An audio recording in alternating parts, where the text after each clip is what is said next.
തിമോഥെയോസിന് എഴുതിയ രണ്ടാം ലേഖനം അധ്യായം 1. അഭിവാദനം. യേശുക്രിസ്തുവിനോടുള്ള ഐക്യം വഴി ലഭിക്കുന്ന ജീവനെ സംബന്ധിക്കുന്ന വാഗ്ദാനമനുസരിച്ച് ദൈവഹിതത്താൽ യേശുക്രിസ്തുവിൻ്റെ അപ്പസ്തോലനായ പൗലോസ് ശ്രേഷ്ഠപുത്രനായ തിമോഥെയോസിന് പിതാവായ ദൈവത്തിൽ നിന്നും നമ്മുടെ കർത്താവായ യേശുക്രിസ്തുവിൽ നിന്നും കൃപയും കാരുണ്യവും സമാധാനവും. വിശ്വസ്തനായിരിക്കുക. രാവും പകലും എൻ്റെ പ്രാർത്ഥനകളിൽ ഞാൻ സദാ നിന്നെ സ്മരിക്കുമ്പോൾ എൻ്റെ പിതാക്കന്മാർ ചെയ്തതുപോലെ നിർമ്മല മനസാക്ഷിയോടുകൂടെ ഞാൻ ആരാധിക്കുന്ന ദൈവത്തിന് നന്ദി പറയുന്നു. നിന്റെ കണ്ണീരിനെപ്പറ്റി ഓർക്കുമ്പോഴൊക്കെ നിന്നെ ഒന്ന് കണ്ട് സന്തോഷഭരിതനാക്കാൻ ഞാൻ അതിയായി ആഗ്രഹിക്കുന്നു. നിന്റെ നിർവ്യാജമായ വിശ്വാസം ഞാൻ അനുസ്മരിക്കുന്നു. നിന്റെ വലിയമ്മയായ ലോഗീസിനും അമ്മയായ യൗനിക്കയ്ക്കും ഉണ്ടായിരുന്ന വിശ്വാസം ഇപ്പോൾ നിനക്കുമുണ്ടെന്ന് എനിക്ക് ബോധ്യമുണ്ട്. എൻ്റെ കൈവയ്പിലൂടെ നിനക്ക് ലഭിച്ച ദൈവിക വരം വീണ്ടും ഉജ്ജ്വലിപ്പിക്കണമെന്ന് ഞാൻ നിന്നെ അനുസ്മരിപ്പിക്കുന്നു. എന്തെന്നാൽ ഭീരുത്വത്തിൻ്റെ ആത്മാവിനെയല്ല ദൈവം നമുക്ക് നൽകിയത്, ശക്തിയുടെയും സ്നേഹത്തിൻ്റെയും ആത്മനിയന്ത്രണത്തിൻ്റെയും ആത്മാവിനെയാണ്. നമ്മുടെ കർത്താവിന് സാക്ഷ്യം നൽകുന്നതിൽ നീ ലജ്ജിക്കരുത്. അവൻ്റെ തടവുകാരനായ എന്നെ പ്രതിയും നീ ലജ്ജിതനാകരുത്. ദൈവത്തിൻ്റെ ശക്തിയിൽ ആശ്രയിച്ചുകൊണ്ട് അവൻ്റെ സുവിശേഷത്തെ പ്രതിയുള്ള ക്ലേശങ്ങളിൽ നീയും പങ്കുവഹിക്കുക. അവിടുന്ന് നമ്മെ രക്ഷിക്കുകയും വിശുദ്ധമായ വിളിയാൽ നമ്മെ വിളിക്കുകയും ചെയ്തിരിക്കുന്നു.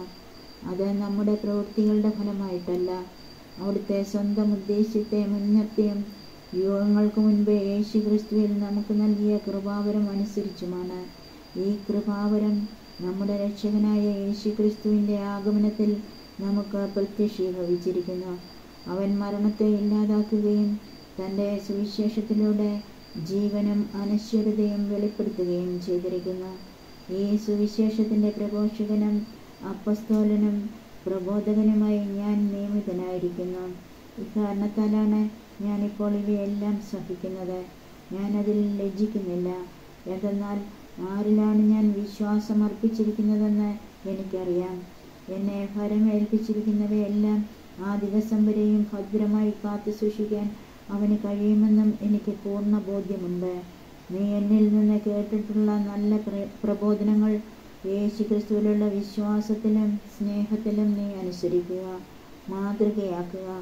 നിന്നെ ഏൽപ്പിച്ചിരിക്കുന്ന നല്ല നിക്ഷേപങ്ങൾ നമ്മിൽ വസിക്കുന്ന പരിശുദ്ധാത്മാവിൻ്റെ ശക്തിയാൽ കാത്തു സൂക്ഷിക്കുക. ഏഷ്യയിലുള്ളവരെല്ലാം എന്നെ ഉപേക്ഷിച്ചെന്ന് നിനക്കറിയാമല്ലോ. ഫിഗലോസും ഹെർമോഗനസും അവരിൽ ഉൾപ്പെടുന്നു. ഒനസിഫറോസിൻ്റെ കുടുംബത്തിൻ്റെ മേൽ കർത്താവ് കാരുണ്യം ചൊരിയട്ടെ. എന്തെന്നാൽ അവൻ പലപ്പോഴും എന്നെ ആശ്വസിപ്പിച്ചിട്ടുണ്ട്. എൻ്റെ ചങ്ങലകളെപ്പറ്റി അവൻ ലജ്ജിച്ചിട്ടുമില്ല.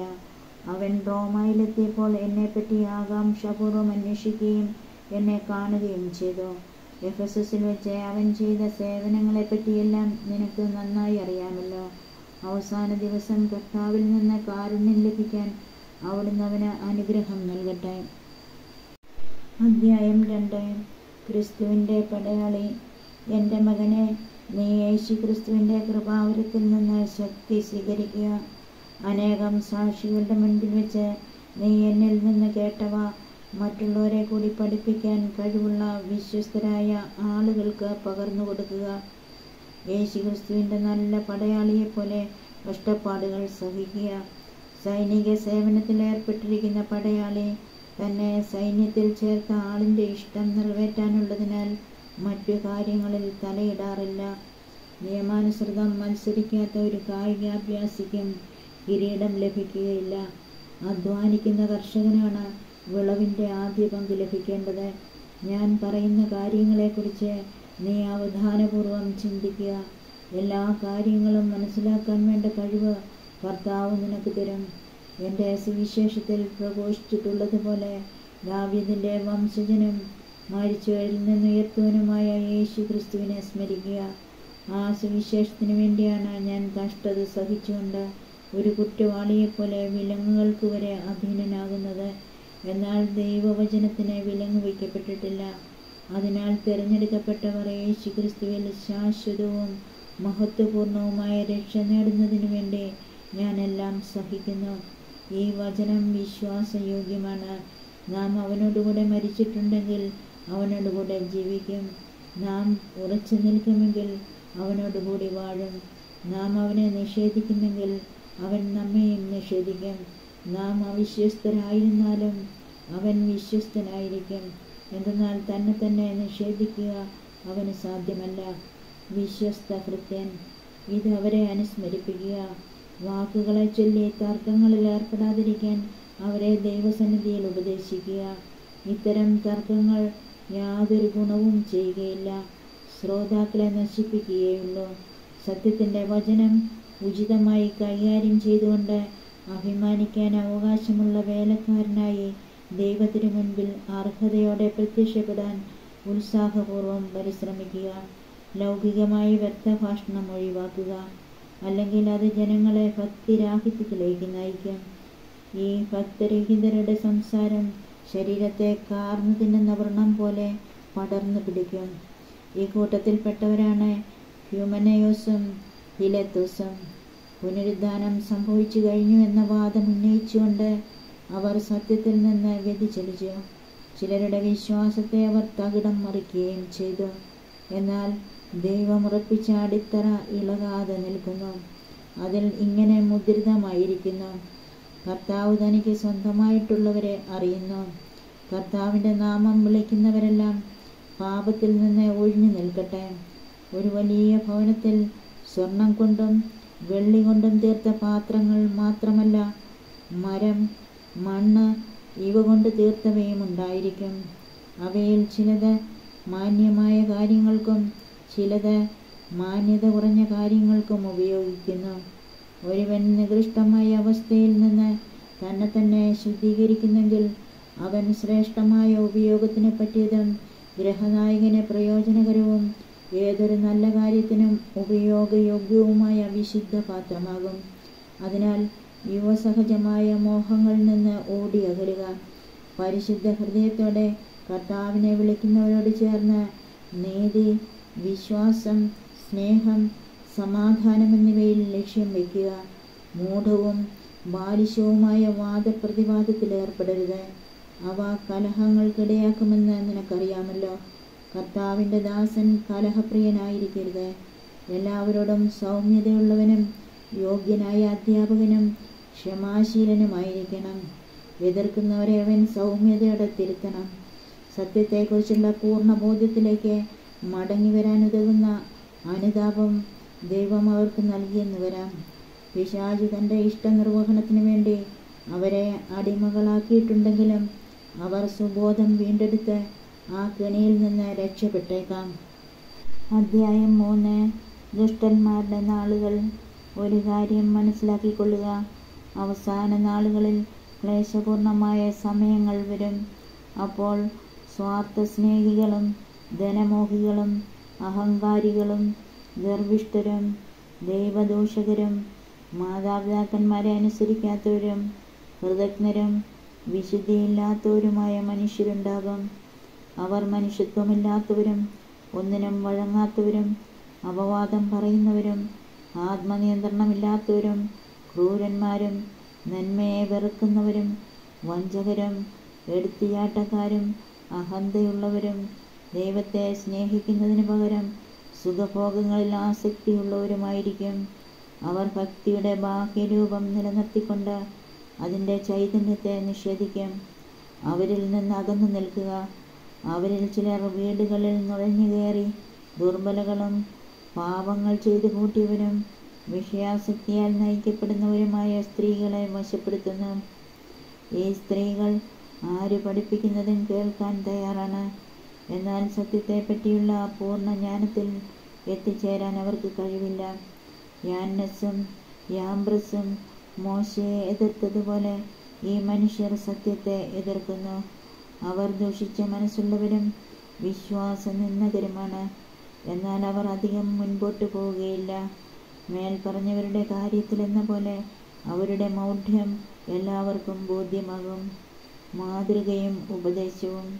ഞാൻ പഠിപ്പിച്ച സത്യങ്ങളും എൻ്റെ ജീവിത രീതിയും ലക്ഷ്യവും വിശ്വാസവും ക്ഷമയും സ്നേഹവും സ്ഥൈര്യവും നീ അടുത്തറിഞ്ഞിട്ടുണ്ടല്ലോ. ഞാൻ സഹിച്ച പീഡനങ്ങളും കഷ്ടപ്പാടുകളും അന്ത്യോക്യയിലും ഇക്കോണിയത്തിലും ലിസ്ത്രായിലും എനിക്ക് സഹിക്കേണ്ടി വന്ന മർദ്ദനങ്ങളും നീ മനസ്സിലാക്കിയിട്ടുണ്ട്. അവയിൽ നിന്നെല്ലാം കർത്താവ് എന്നെ രക്ഷിച്ചു. യേശു ക്രിസ്തുവിനോട് ഐക്യപ്പെട്ട് വിശുദ്ധ ജീവിതം നയിക്കാൻ ആഗ്രഹിക്കുന്നവരെല്ലാം പീഡിപ്പിക്കപ്പെടും. അതേസമയം ദുഷ്ടരും കപടനാട്യക്കാരും വഞ്ചിച്ചും വഞ്ചിക്കപ്പെട്ടും അടിക്കടി അധപ്പതിക്കും. എന്നാൽ നീ പഠിച്ചിട്ടുള്ളതും ഉറപ്പായി വിശ്വസിച്ചിട്ടുള്ളതുമായ കാര്യങ്ങൾ ആരിൽ നിന്നാണ് പഠിച്ചതെന്നോർത്ത് അവയിൽ സ്ഥിരമായി നിൽക്കുക. യേശു ക്രിസ്തുവിലുള്ള വിശ്വാസത്തിലൂടെ രക്ഷ പ്രാപിക്കുന്നതിന് നിന്നെ ജ്ഞാനിയാക്കുന്ന വിശുദ്ധ ലിഖിതങ്ങൾ നീ ബാല്യം മുതൽ പഠിച്ചറിഞ്ഞിട്ടുള്ളതാണല്ലോ. വിശുദ്ധ ലിഖിതമെല്ലാം ദൈവനിവേശിതമാണ്. അവ പ്രബോധനത്തിനും ശാസനത്തിനും തെറ്റുതിരുത്തലിനും നീതിയിലുള്ള പരിശീലനത്തിനും ഉപകരിക്കുന്നു. ഇതുവഴി ദൈവഭക്തനായ മനുഷ്യൻ പൂർണ്ണത കൈവരിക്കുകയും എല്ലാ നല്ല പ്രവൃത്തികളും ചെയ്യുന്നതിന് പര്യാപ്തനാവുകയും ചെയ്യുന്നു. അധ്യായം 4. ദൈവത്തിൻ്റെ മുൻപാകെയും ജീവിക്കുന്നവരെയും മരിച്ചവരെയും വിധിക്കാനിരിക്കുന്ന യേശു ക്രിസ്തുവിൻ്റെ മുൻപാകെയും അവൻ്റെ ആഗമനത്തിൻ്റെയും രാജ്യത്തിൻ്റെയും പേരിൽ ഞാൻ നിന്നെ ഇപ്രകാരം ചുമതലപ്പെടുത്തുന്നു. വചനം പ്രസംഗിക്കുക. സാഹചര്യങ്ങൾ അനുകൂലമാണെങ്കിലും അല്ലെങ്കിലും ജാഗരൂകതയോടെ വർത്തിക്കുക. മറ്റുള്ളവരിൽ ബോധ്യം ജനിപ്പിക്കുകയും അവരെ ശാസിക്കുകയും ഉദ്ബോധിപ്പിക്കുകയും ചെയ്യുക. ക്ഷമ കൈവിടാതിരിക്കുകയും പ്രബോധനത്തിൽ ശ്രദ്ധിക്കുകയും ചെയ്യുക. ജനങ്ങൾ ഉത്തമമായ പ്രബോധനത്തിൽ സഹിഷ്ണുത കാണിക്കാത്ത കാലം വരുന്നു. കേൾവിക്ക് ഇമ്പമുള്ളവയിൽ ആവേശം കൊള്ളുകയാൽ അവർ തങ്ങളുടെ അഭിരുചിക്ക് ചേർന്ന പ്രബോധകരെ വിളിച്ചുകൂട്ടും. അവർ സത്യത്തിനു നേരെ ചെവിയടച്ച് കെട്ടുകഥകളിലേക്ക് ശ്രദ്ധ തിരിക്കും. നീയാകട്ടെ എല്ലാ കാര്യങ്ങളിലും സമചിത്തത പാലിക്കുക. കഷ്ടതകൾ സഹിക്കുകയും സുവിശേഷകന്റെ ജോലി ചെയ്യുകയും നിന്റെ ശുശ്രൂഷ നിർവഹിക്കുകയും ചെയ്യുക. നീതിയുടെ കിരീടം. ഞാൻ ബലിയായി അർപ്പിക്കപ്പെടേണ്ട സമയം ആസന്നമായിരിക്കുന്നു. എൻ്റെ വേർപാടിൻ്റെ സമയം സമാഗതമായി. ഞാൻ നന്നായി പൊരുതി എൻ്റെ ഓട്ടം പൂർത്തിയാക്കി വിശ്വാസം കാത്തു. എനിക്കായി നീതിയുടെ കിരീടം ഒരുക്കിയിരിക്കുന്നു. നീതിപൂർവം വിധിക്കുന്ന കർത്താവ് ആ ദിവസം അത് എനിക്ക് സമ്മാനിക്കും. എനിക്ക് മാത്രമല്ല, അവൻ്റെ ആഗമനത്തെ സ്നേഹപൂർവ്വം ഉറ്റുനോക്കിക്കൊണ്ടിരിക്കുന്ന എല്ലാവർക്കും. നിർദ്ദേശങ്ങൾ. എൻ്റെ അടുത്ത് വേഗം എത്തിച്ചേരാൻ ഉത്സാഹിക്കുക. എന്തെന്നാൽ ഈ ലോകത്തോടുള്ള ആസക്തി മൂലം ദേമാസ് എന്നെ വിട്ട് തെസലോനിക്കയിലേക്ക് പോയിരിക്കുന്നു. ക്രിസ്പസ് ഗലാത്യയിലേക്കും തീത്തോസ് ദൽമാത്യയിലേക്കും പോയി കഴിഞ്ഞു. ലൂക്ക മാത്രമേ എന്നോട് കൂടെയുള്ളൂ. മർക്കോസിനെ കൂടെ നീ കൂട്ടിക്കൊണ്ടുവരണം. ശുശ്രൂഷയിൽ അവൻ എനിക്ക് വളരെ പ്രയോജനപ്പെടും. തിക്കിക്കോസിനെ ഞാൻ എഫെസസിലേക്ക് അയച്ചിരിക്കുകയാണ്. നീ വരുമ്പോൾ ഞാൻ ത്രോവാസിൽ കാർപ്പോസിൻ്റെ പക്കൽ ഏൽപ്പിച്ചിട്ട് പോന്ന എൻ്റെ പുറംകുപ്പായവും പുസ്തകങ്ങളും പ്രത്യേകിച്ച് തുകൽ ചുരുളുകളും കൊണ്ടുപോരണം. ചെമ്പുമണിക്കാരനായ അലക്സാണ്ടർ എനിക്ക് വലിയ ദ്രോഹം ചെയ്തു. കർത്താവ് അവൻ്റെ പ്രവൃത്തികൾക്ക് പ്രതിഫലം നൽകും. നീയും അവനെക്കുറിച്ച് കരുതലോടെ ഇരിക്കണം. കാരണം അവൻ നമ്മുടെ വാക്കുകളെ ശക്തിപൂർവ്വം എതിർത്തവനാണ്. എൻ്റെ ന്യായവാദങ്ങൾ ഞാൻ ആദ്യം അവതരിപ്പിച്ചപ്പോൾ ആരും എൻ്റെ ഭാഗത്തില്ലായിരുന്നു. എല്ലാവരും എന്നെ ഉപേക്ഷിച്ചു. ആ കുറ്റം അവരുടെ മേൽ ആരോപിക്കപ്പെടാതിരിക്കട്ടെ. എന്നാൽ കർത്താവ് എൻ്റെ ഭാഗത്തുണ്ടായിരുന്നു. എല്ലാ വിജാതീയരും കേൾക്കത്തക്ക വിധം വചനം പൂർണ്ണമായി പ്രഖ്യാപിക്കുന്നതിന് വേണ്ട ശക്തി അവിടുന്ന് എനിക്ക് നൽകി. അങ്ങനെ ഞാൻ സിംഹത്തിൻ്റെ വായിൽ നിന്ന് രക്ഷിക്കപ്പെട്ടു. കർത്താവ് എല്ലാ തിന്മകളിൽ നിന്ന് എന്നെ മോചിപ്പിച്ച് തൻ്റെ സ്വർഗരാജ്യത്തിലേക്കായി എന്നെ കാത്തുകൊള്ളും. എന്നും എന്നേക്കും അവിടുത്തേക്ക് മഹത്വം. ആമേൻ. ആശംസകൾ. പ്രിസ്കായ്ക്കും അക്വിലായ്ക്കും ഒനേസിഫറോസിൻ്റെ കുടുംബത്തിനും അഭിവാദനങ്ങൾ. എറാസ്തുസ് കോറിന്തോസിൽ തങ്ങി. രോഗബാധിതനായ ത്രോഫിമോസിനെ ഞാൻ മിലത്തോസിൽ വിട്ടിട്ട് പോന്നു. മഞ്ഞുകാലത്തിന് മുമ്പ് തന്നെ ഇവിടെ എത്താൻ നീ ശ്രമിക്കുക. യൂബുളോസും പ്രൂദൻസും ലീനോസും ക്ലൗദിയായും മറ്റെല്ലാ സഹോദരന്മാരും നിനക്ക് അഭിവാദനങ്ങൾ അർപ്പിക്കുന്നു. കർത്താവ് നിന്റെ ആത്മാവോടുകൂടെ ഉണ്ടായിരിക്കട്ടെ. ദൈവത്തിൻ്റെ കൃപ നിങ്ങളോടുകൂടെ.